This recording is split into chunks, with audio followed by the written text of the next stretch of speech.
Okay, so today I'm going to talk all about dads and babies, and in particular the newborn stage. Now I'm going to cover some areas that can hopefully help dads to spend more time with their baby and help with that bond and connection. I was actually listening to a podcast recently and the presenter had, I think, a 3-week-old, and he said him and his partner were in disagreement with the amount of time he was spending with his baby.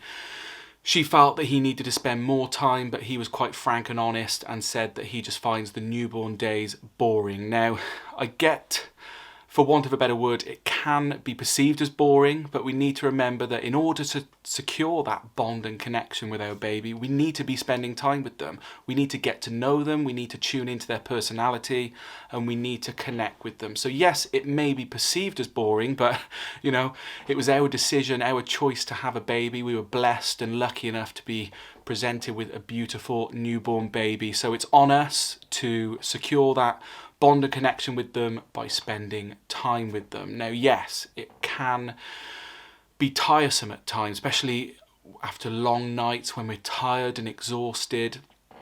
And we do feel like we're going through the motions, we change their nappy, we make sure they're fed, we make sure they're warm, and then we go into the nap cycle. And it can be fairly monotonous, but it's so important. And as dads, traditionally maybe we haven't spent as much time as mothers with our new babies, but times are changing, more of us are working from home, we're being presented with more opportunity to get hands-on, and the only way to really secure that bond and connection with our new baby is to spend time with them. So if you're really struggling during those newborn days, just try and remember that it's a blessing to have a newborn baby. It won't make it easier, it won't make it less tired, but it isn't on our baby to entertain us. It's on us to make sure they're warm, to make sure they're fed, and to make sure their needs are met. And by doing that, as both mothers and fathers, it helps boost that bond and connection with them.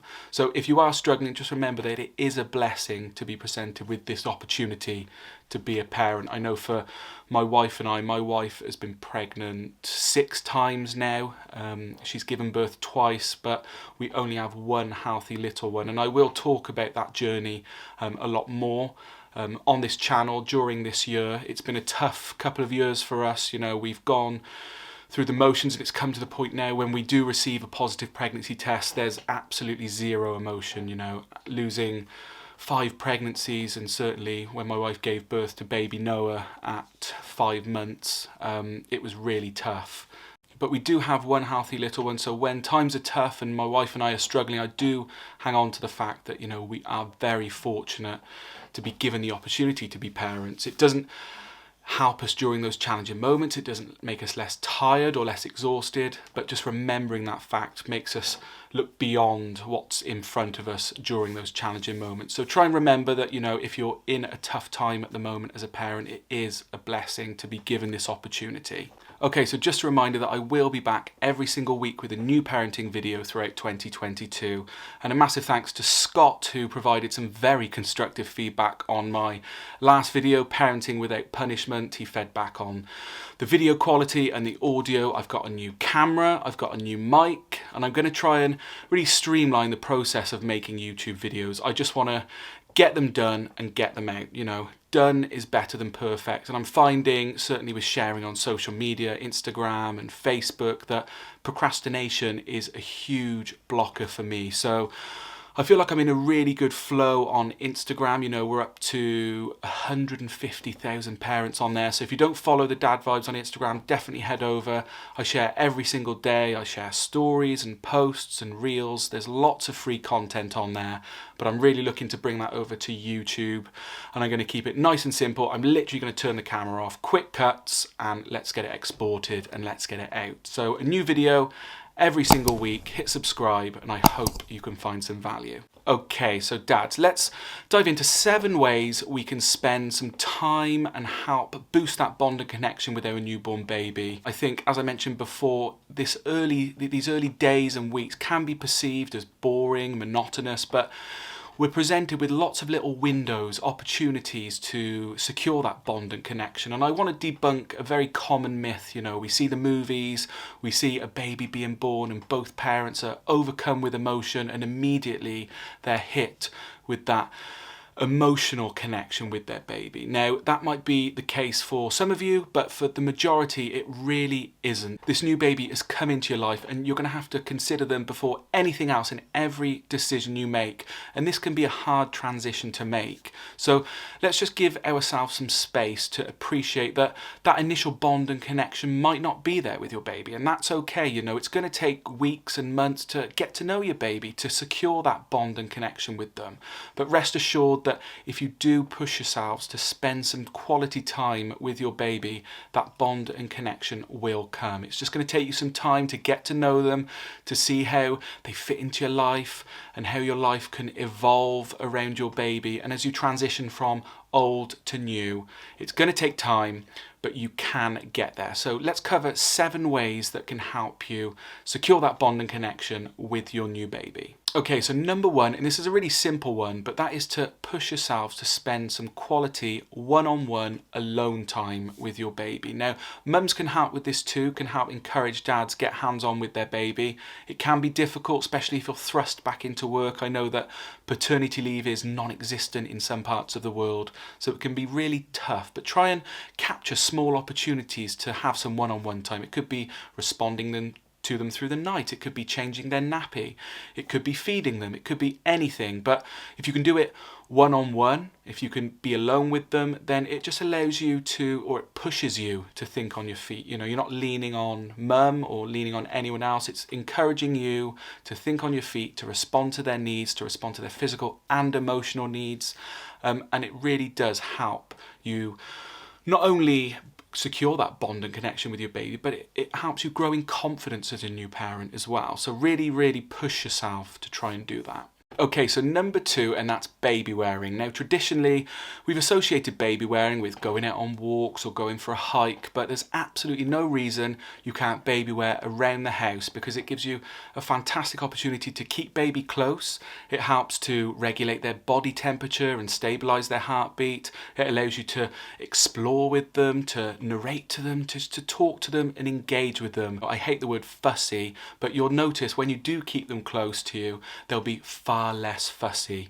So definitely give it a go. You know, you can narrate as you walk from upstairs to downstairs into the garden. You can talk about what you see. You can get them involved in making breakfast. Literally narrate everything you do. You might think you're talking to yourself and it's having no impact whatsoever, but trust me, it's been proven that by baby wearing, keeping them close and talking to our little one, it boosts their cognitive and their social development. So give it a go and I'm sure you'll be baby wearing more and more. Okay, so number 3 is nappy changes. Now, I did mention this earlier, but it's so important to appreciate that there's no getting away from them. You know, it might be smelly, it might be a monotonous task, it might be something you try and push past, but we need to appreciate we will be changing thousands of nappies. So if we just pause and appreciate that this seemingly boring task is something that we are going to have to do day after day, multiple times a day. You know, I remember changing our little one's nappy like 8 to 10 times a day, if not more.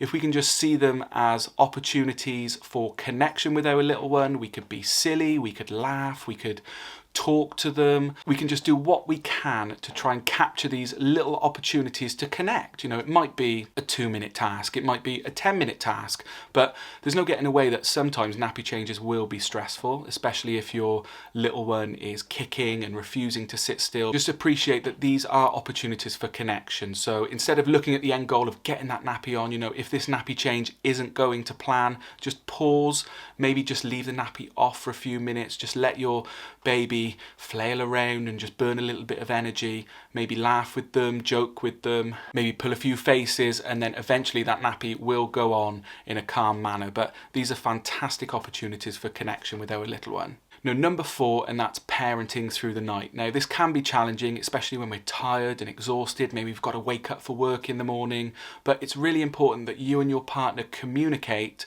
and come up with a shared schedule that works for you, your partner, and your family. Because the fact is, when you wake up and respond to your baby through the night, you know, you are being provided with an opportunity to connect with them. It might feel like an impossible task in that moment, and it might feel like you're never getting any sleep, but appreciate it will not last forever. You know, we need to move away from the ideation that our newborn baby is just going to go to sleep and happily sleep through the night and then wake up when everyone else wakes up in the morning. That's just not going to happen, you know. Babies sleep in short sleep cycles. The majority of newborn babies need a parent or a caregiver to help them transition from one sleep cycle to the next, and it's on both parents to help their baby through the night. So if we can shift our mindset to waking up with them as an annoying task to an opportunity to connect with them, then we've put ourselves in a much better position to respond to them. Because, you know, once we look past the fact that they might need feeding through the night, they might need changing, they might be in pain, they might be too hot, too cold. When we look past all of that, we're left, and they're still crying and they're still needing a parent or caregiver. The fact is, having the closeness and comfort of a parent or caregiver is a biological need. And majority of babies will need that a lot of the time, and we need to appreciate that, because it can leave us frustrated and confused and maybe even angry if we're really tired and exhausted. What does our baby need? But when we look past all of the physical unmet needs and they're still upset and crying, it might be that they just need the closeness and comfort of a parent. So giving them that 20 minutes, that half an hour of our time at 4 a.m. Yes, it might be inconvenient, it might be a challenge. It's on you and your partner to communicate, to figure out who goes to the baby this time. But when we appreciate that they might not just need us there, present, then it puts us in a much better position to respond. Okay, so number 5, and that's serve and return. And no, I'm not talking about tennis. So it's really important to appreciate that, you know, sometimes we might assume that there's very little in terms of engagement or interaction with our newborn baby in those early days and weeks, but our little ones will serve us with an interaction. It might be eye contact, it might be a babble, it might be touch, and when they do, we really need to return the serve by talking to them, maybe playing peekaboo or sharing a laugh. These back and forth exchanges are so important for our baby and are the building blocks for early brain development. So keep an eye out. They might be few and far between in the early days, but really connect with your baby and look out for those serves, and do try and return them with an interaction when they arise. Okay, so number 6, and that's tummy time. Now, I've spoken to quite a few parents over on Instagram about this, and it really is easy for parents to look beyond tummy time and just forget about it and not see it as important. But tummy time is vitally important, and as their parent, it's on us to really encourage as much tummy time as possible. You know, after speaking to many parents about this, some parents find it more stressful than others, but definitely explore tummy time, appreciate the importance. And you know, tummy time is vitally important for our little ones' motor skills, for building up the core strength in their neck, their shoulder muscles. It's so important, and when we're doing it, you know, we can make it fun, we can make it engaging, and it's a fantastic opportunity for connection. And we can start tummy time from day one, so definitely explore that in more detail if you can. Okay, and finally, number 7, and we're going to close out with singing. So singing is so important for our babies. You know, no one's watching. Make yourself look as silly as you can. You know, I remember coming up with quite a few remixes for a number of nursery rhymes when my wife was maybe asleep or in a different room. I would go hell for leather and come up with some absolute belters. So above all of the silliness, you know, singing really does help our babies because it introduces them to new vocabulary. So definitely do your best to hit those high notes and sing to your new baby. Okay, so that's 7 ways for dads to bond with their new baby. And I think it's really important videos like this are made to help encourage dads, because certainly for me, I had absolutely no frame of reference as to how to spend time with my new baby when my wife was pregnant. You know, when I pictured family life, I would picture running around with a 3 or 4 year old. I had zero frame of reference when it came to spending time with a new baby. So hopefully you can find some value in this video, and there'll be plenty more newborn videos coming on this channel in the coming months. Massive thanks for making it this far. If you enjoyed the video, hit like, hit subscribe, and I'll be back every week with a new parenting video.